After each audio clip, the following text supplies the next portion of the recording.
Hey Dan, a huge thank you for spending time with us this evening. Hi, Sean. Nice to be with you. Really appreciate it. What got you interested in Savile in the first place? Um, it's a long story, really. I went to see an episode of Jim Will Fix It being filmed when I was about 1980, at a TV theatre in Shepherd's Bush. I didn't meet the man, I was in the audience. I went with my mother and my best friend. It was at a time that Savile was probably at the height of his celebrity and his fame. And I just found the whole experience really weird. I found him really cold and really odd. And I think it would have remained just a sort of strange reaction to an odd guy had it not been for the fact of stumbling across a copy of his autobiography as it happens, which I picked up probably in my mid teens, I would have thought. And I read that and I just thought, God, this is so bizarre. It's such an odd account. And then really my interest was pricked, and I think I started sort of collecting stuff on him, or when I found an article about him, I sort of keep it. And then when I became a journalist in my 20s, that gathered pace, until I sort of joked then that I had a thing called the Savile dossier, and what was in that Savile dossier by the first time I went to interview him in 2004 was his autobiography, a very odd book he wrote called God'll Fix It, in which he purports to outline his views on faith, but he sort of inadvertently gives a window into his soul in some senses in that. And then a lot of very interesting articles that have been written over the years. And what I felt was, here was a guy who was, as I describe him, a heat-seeking missile for publicity, and yet nobody really knew who he was. And yet he mixed in these extraordinary circles and seemingly had this incredible level of influence. And I thought that was really bizarre. This guy who was ostensibly a sort of clown-like figure. I thought it was very interesting that nobody knew who he was, and nobody seemed to comment on the fact he'd penetrated these extraordinary levels of society and circles of power. So, how did you approach him then to get him to spend so much time with you if you had these suspicions? Well, I mean, it wasn't, I mean, I'd heard the rumors at that stage. I think any kid growing up in the 70s and 80s would have heard those rumors. I mean, everybody pretty much had. They were, sort of schoolyard gossip. And while I asked him about those rumors every time, there was plenty of other aspects of his life and times, and I've just, as I've just spoken about, the levels of influence and power he had. I was sent to interview him by an editor of a magazine I was working for in 2004. He happened to come from Scarborough and was a big sort of pro Jimmy Savile guy, like a lot of people were, in fairness. And I told him that I'd had a lot of information about him, and had been sort of studying him in a sort of unofficial way for quite some time. I was sent to interview him in Leeds. I made contact with him. I can't remember how I got his number. I left a message on his answer phone. He phoned me back. The stipulation for the interview at his flat in Leeds was a box of cigars, which I purchased. The interview was meant to last an hour or two. It started in the late morning and it finished well after dark. And we covered an extraordinary amount of ground in that first interview, including, why these rumors about him were so persistent. And we started at the very beginning. That's, the BBC drama was accurate in that sense that the first question I asked him was, tell me about your childhood. And his answer was, I didn't have a childhood. And we went from there, really. And that interview got quite a lot of pickup in the national newspapers. People commented on it because of some of the stuff he said and some of the claims that he made. And then I was commissioned to do another interview with him for another magazine a couple of years later, and then another one. And then by that stage, I think, the first one was in 2004. So he was, I think, 77 or something like that. He was in his dotage as a celebrity. He was a relic, really, of a bygone age. He wasn't somebody who was in the headlines in the news. So I think, to have multi-page features published on him in quite cool magazines was something that appealed to his vanity and his ego. And more commissions followed off the back of that first one, and I stayed with him at his flats and in various places and met with him in everywhere from the Athenaeum Club in London to the QE2 to sort of transport cafes. And these interviews lasted for days at a time. And as we went further into this process, I said to him, I want to write a book about him. And he was very resistant at first. He wanted to control his narrative. He talked about a reporter trying to write an unauthorized biography of him in the 70s.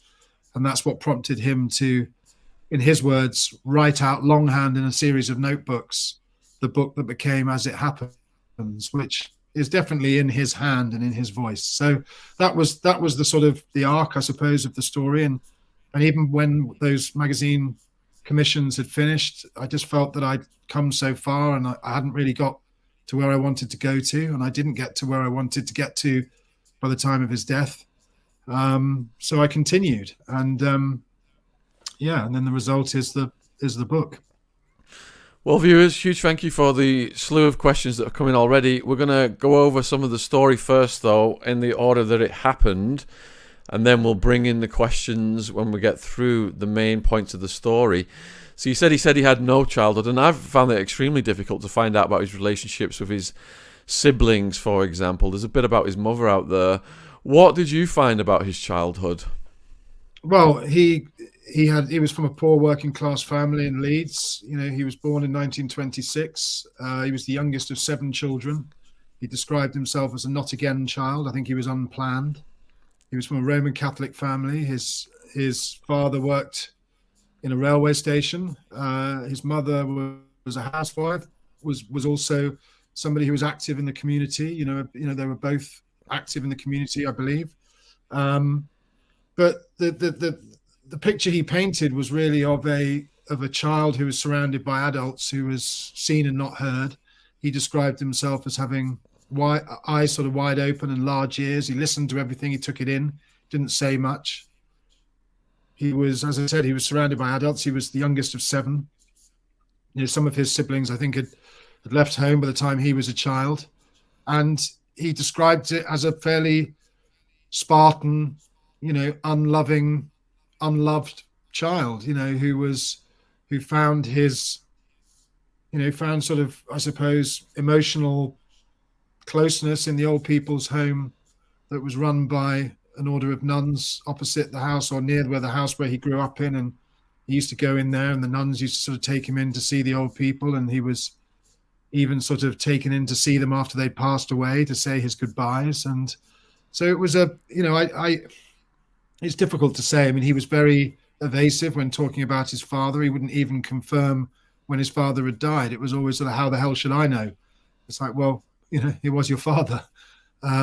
His mother, obviously, he idolized and adored. And I don't think, from what he told me, that there was a lot of that adoration or love coming back in his direction, which I think is why he wanted to sort of claim her as his own in later life. Wow, you've raised a few points there then. So do you think that the root cause of his fascination with death and dead people is from what you just described with the nuns, showing him the people who passed away as a child? I think he was definitely exposed to the idea of death very early. Obviously, he talks about the accident he had as a child, where he was basically given the last rites, according to him. And his mother went to Leeds Cathedral and prayed to a nun who was later beatified, and he had this miracle recovery from this injury that, according to his mother or one of his sisters, I can't remember which, I think it was his mother, who said that he basically had injured something in his neck, which meant that he had these sort of fits and couldn't close his eyes. He had this sort of staring child who couldn't sleep, to all intents and purposes, for a year, and then was, according to Savile himself, was so seriously ill that he was read the last rites. So these brushes with death are a common theme throughout the early part of his life, including, the time he supposedly spent as a Bevan Boy miner when he was blown up or was, injured in an explosion down a mine. And again, sort of had a very sort of close brush with his own mortality. But I think he was definitely fixated with death throughout his life. And I think there's a good argument that seeing those old people laid out, in the old people's home as a young child, I can only imagine that can only have had a fairly profound effect on him. Do you know what caused the accident that injured his neck, that made his eyes not able to close? I think he fell out of a pram. I think that was the reason was given, if memory serves. Okay, so you've touched on something else there. In The Reckoning, his mum goes into the confessional in that dramatised scene and says that she didn't love him. Do you think that's accurate, that was really paralleled in his life? He was craving his mother's attention and love?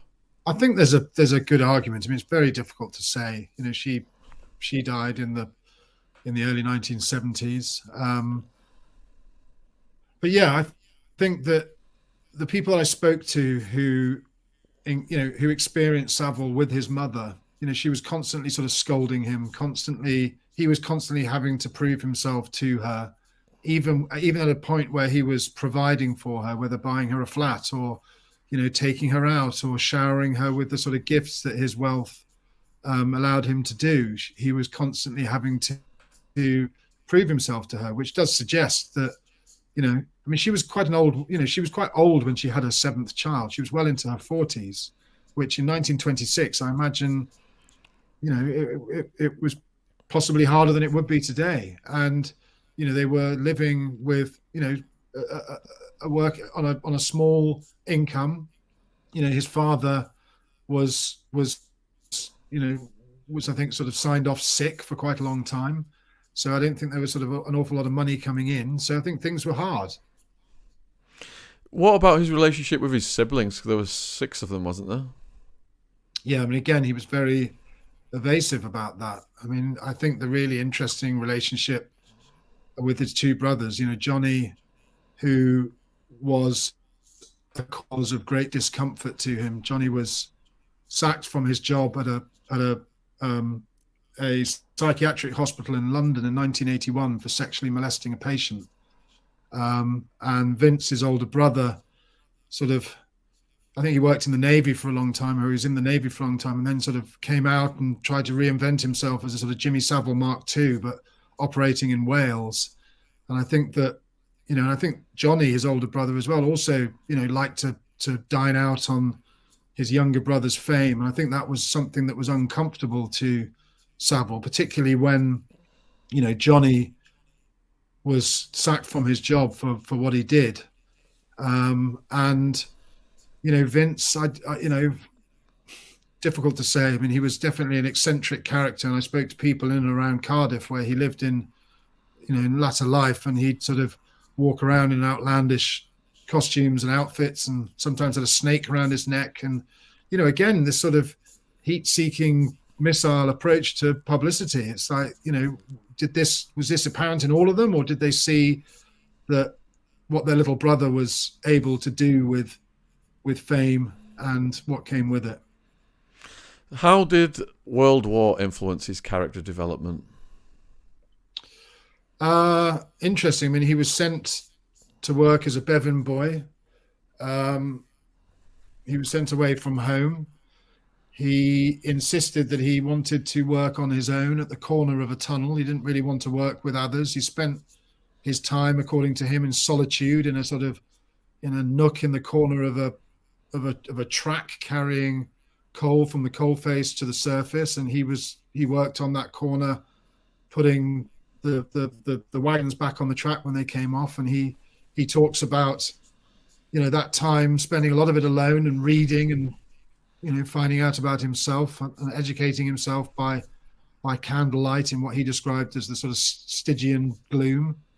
But he also discovered the power of oddness, as he described it. One day when he arrived late for his shift, he didn't have time to change, and he was still in his his sort of Sunday best suit, presumably from an evening out or whatever, and he went down the pit in the lift in his suit, and all the other miners were looking at him. And I think the mining community were quite a suspicious bunch. They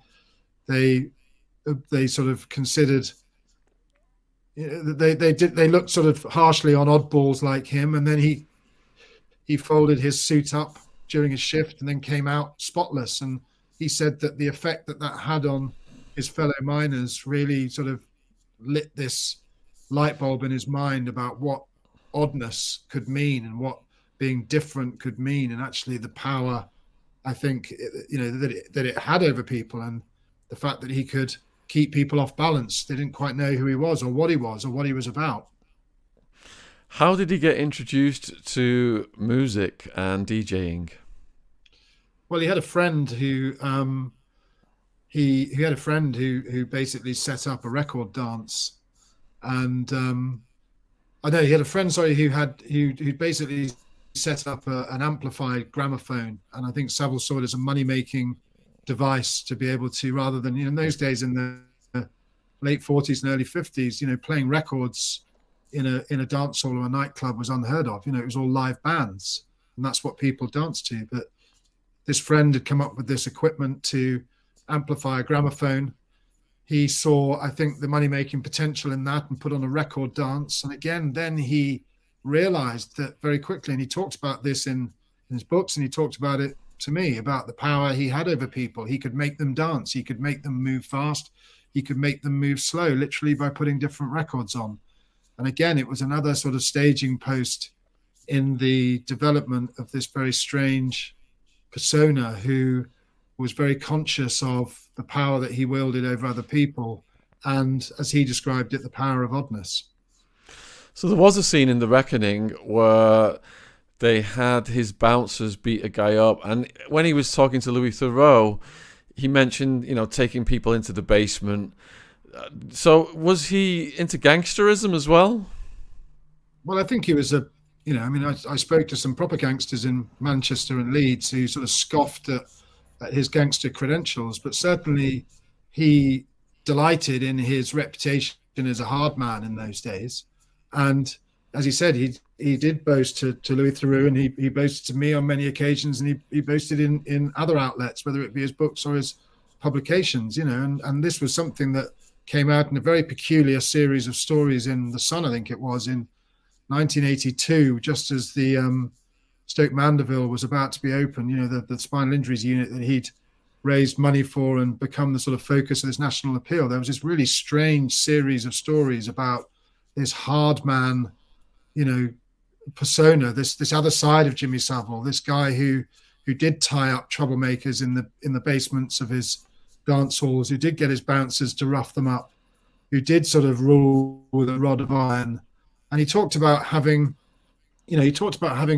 Sonderkommandos, guys that worked in the concentration camps during Second World War, working as his bouncers. He seemed to, surround. He liked to create this aura of menace, and as somebody who was not to be messed with, and that was something he took all the way through his life. And he, the origin story of that really are the days that he spent as a sort of dancehall impresario and somebody who changed the face of nighttime culture really in Great Britain. So do you think that he went into wrestling to become more menacing? Yeah, I think so, definitely. I mean, he had a friendship with a guy called Bill Benny, who was a sort of famous wrestler in the 50s, huge sort of hulking guy who was a big figure in the sort of Manchester clubland at that time, was also a professional wrestler. I think that the first time was probably, a publicity stunt, that, he was to go in the ring as a publicity stunt, but I think it definitely gilded that image as a guy who was physically strong, who could look after himself, who was not to be messed with. Yeah, and I think that even though his record was pretty awful, and he did get beaten an awful lot, I don't think it did any harm to that persona that he was trying to cultivate. How did he get discovered by Radio Luxembourg? he got discovered by Radio Luxembourg because his dance halls were doing so well. He'd become this huge star within Mecca. Mecca ran dance halls all across the country, and Jimmy Savile was their shining light. He was the guy who'd pioneered these record dances, you know, effectively what we now know as DJs. You know, he had to go up against the musicians union in the early days to play records in between, you know, stints by live bands. But his star had risen within Mecca, and I think